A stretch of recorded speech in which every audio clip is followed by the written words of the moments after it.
Magandang araw po sa inyong lahat mga kababayan at welcome back dito po sa PNR at ito nga mga kareview natin bagong kaso PBBM na bisto na. Yan na, di na babalik sa dilim ang Pilipinas. Nako po.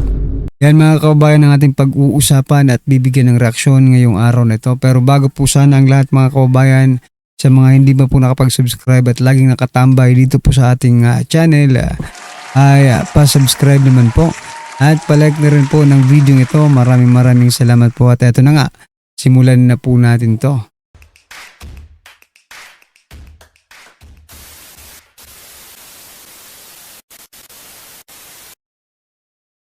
So yan mga kababayan at eto nga ang balita mula po sa News 1 at nakikita nyo po ito sa iba't ibang mga mainstream media, no mga kababayan. Ito po ang kanilang balita. Nako, bistado po si President Bongbong Marcos Jr. Kuha ng Commission on Audit, no? Sabi po dito sa balita, COA flags over 14 million in unpaid travel expenses from Marcos foreign trips. Ayan na. Mayroon pa raw hindi nababayaran na 14 million sa mga nagastos sa paglalakwatsa ng ating Pangulo. Di ba? Parang ganun rin yun eh. Parang ganun na rin po yung lumalabas dun eh. Di ba? Basahin ko po mga kababayan yung balita para sa inyo at bigyan po natin ng reaksyon. Teka lang, bibelo tayo. Sabi po dito, the Commission on Audit or COA has flagged more than 14 million in foreign travel expenses advanced by the Office of the President for several officials that remained unsettled from the end of 2024. Ibig sabihin mga kabayan, kinash advance po nila ito expenses advanced by the Office of the President. Nako po. In its 2024 annual audit, COA said OP or Office of the President had yet to recover 14 million 403,827 and 63 centavos, no? In airfare and hotel cost paid on behalf of the government officials government officials who joined President Bongbong Marcos overseas trips starting in 2022. Nako po grabe itong administrasyon na ito. The outstanding receivables cover officials visit to countries including China, Japan, Vietnam, Indonesia, Cambodia, Malaysia, and the Czech Republic, Germany, Belgium, Switzerland, and United States. Yan mga kabayan. COA said several accounts were already overdue with some pending for more than 2 years. Ayan na. So, masasabi ba dating this is bending the law? May batas ba sa pagbabayad niyan? Diba? Baka mamaya ito na yung sinasabi ni Remulla, no? Na diba about sa tax. Nire-relate lang na po natin yung about sa sinasabi ni Remulla about sa taxes, no? Na they can bend the law, no? Ano ito? Bending the law na rin po ba ito? Auditors urge the OP or the Office of the President to tighten its collection efforts, while the Office of the President informed COA that demand letters were sent to the debtor agencies in April 2025. Ayan mga kababayan, no? Pero sila patuloy pa rin po sa pagsisinungaling na ang Pilipinas ay pataas ng pataas ang ekonomiya, pero yun palang mga pag-travel ni President Bongbong Marcos Jr. noon ay hindi pa pala bayad mga kababayan. Inutang lang pala. Tapos wala tayong napala. 14 million mga kababayan, no? Sa pag-travel lang po nila yan, di ba?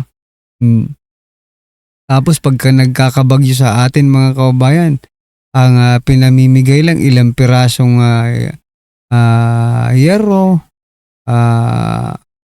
kahoy, di ba? Tapos sila sa pag-travel-travel lang pala nila, ganito kalaki ang kanilang, no, it's not yet, no? Kasi yung unpaid lang ito. Siguro kung may nabayaran na sila, ito lang po yung unpaid, no? Meaning, it is more than 14 million, no? Yung kanilang nagagastos, no? Yan po sa kanilang pag billions nga eh, di ba? Oh, yung kanilang nagagastos diyan po sa pag-travel na yan. Buti na lang na naglakas ng loob ang COA na ilabas po ito Oh, buti na lang naglakas po ng loob. Eto, kayong mga nasa House of Representatives, no? Oh, wala ba kayong sasabihin dito? Oh, this is sort of fund, no?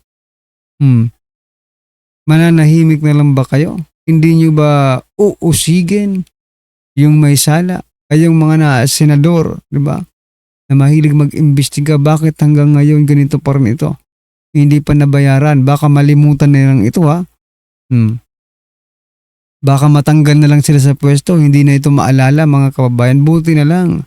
At pinaalala ng Commission on Audit. Ayan na.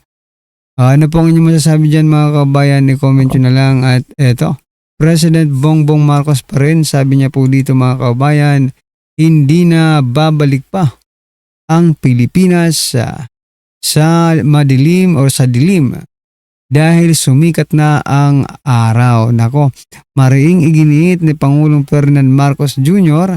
na hindi na muling babalik sa dilim ang Pilipinas. Anya, sumikat na ang araw na sumisimbolo ng pagbangon at pag-asa para sa bansa. Ayon sa Pangulo, nalagpasan na raw ng Pilipinas ang mga panahong puno ng krisis at kaguluhan. Kasalukuyan raw, nakatutok ang kanyang administrasyon sa mga sumusunod. Aba, mayroon pa palang ito. Pagpapalakas ng ekonomiya, number 1. Paglikha ng trabaho, pagpatupad ng mga reforma, umani ng magkahalong reaksyon. Yan po yung nila, pagpapalakas ng ekonomiya, paglikha ng trabaho, pagpapatupad ng reforma. Pero mga kababayan, sa nararanasan po natin ngayon,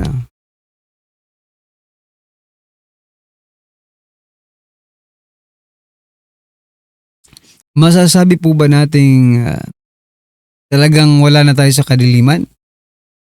Pag sinabi mo kasing sumisikat ng araw, no? Always naman pong sumisikat ang araw. Kaso nga lang, ang tao ang hindi nagbabago, no? Wag niyong iasa sa pagsikat ng araw, no?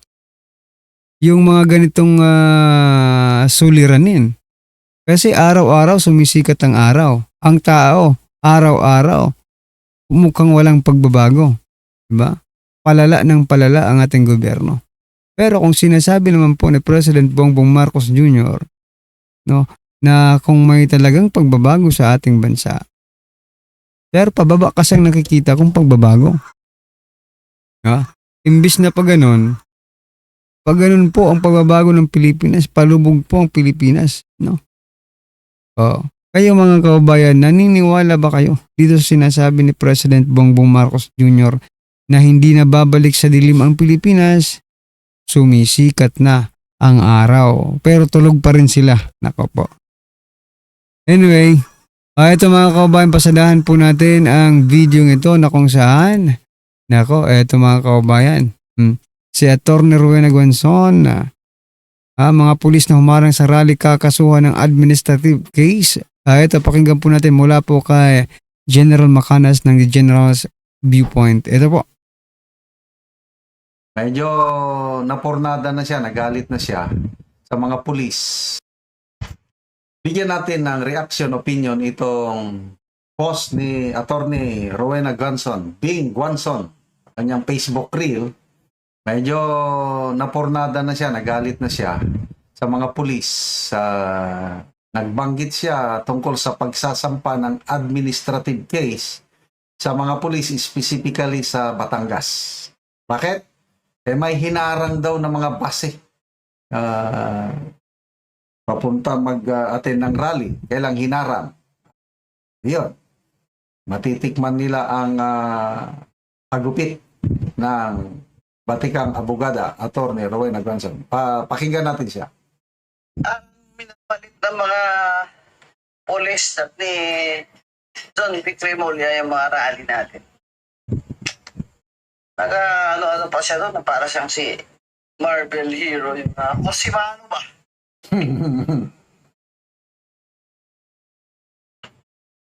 Ikaw kaya magparali, John Vic Remulla, na walang binabayaran? Ilan kaya sasali sa rally mo? Ang mga taga-Cavite, siyempre, hakutin mo yun. Ay, hindi naman kami naghakot eh. Diba, kita mo naman yun, mga madre, seminarista, mga estudyante. Diba? Nakulayan lang yun kasi sumali dun yung mga politiko eh. Ano dapat pag may mga rally-rally, mga politiko, huwag na kayong... Wala kayong picture dyan. Let the people do it. Unless, gusto nyo talaga pa-picture. Ba't daw ako nag-speech sa Iglesia ni Cristo? Eh, number 1 po, inimbita ako. Number 2, hindi naman po ako government official ngayon. Yes. Kahit sinong murahin ko dyan, pwede kong murahin. BBM bangag. Hindi kami bangag. Si BBM bangag.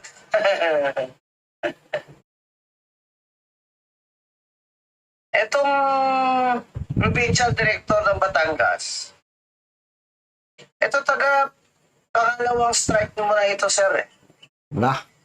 Naghahanap talaga kayo ng admin case dyan, ano? Yung mga lieutenant mo dyan.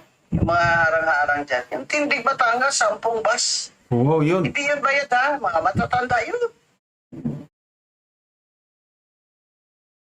Mga retired na nga yun eh.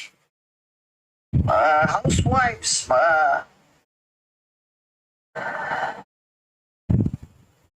college students. Tindig Batangas, 10 bus. Inarang ng Batangas sa PNP. Yeah. Grabe. 2 bus lang nakalusot. Eh, noon nangyari yan nung EDSA anniversary, pinakausap sa akin ni Mrs. Tess Manto yung lieutenant nila eh. Kaya in-Englishan ko eh. Sabi ko sa kanya,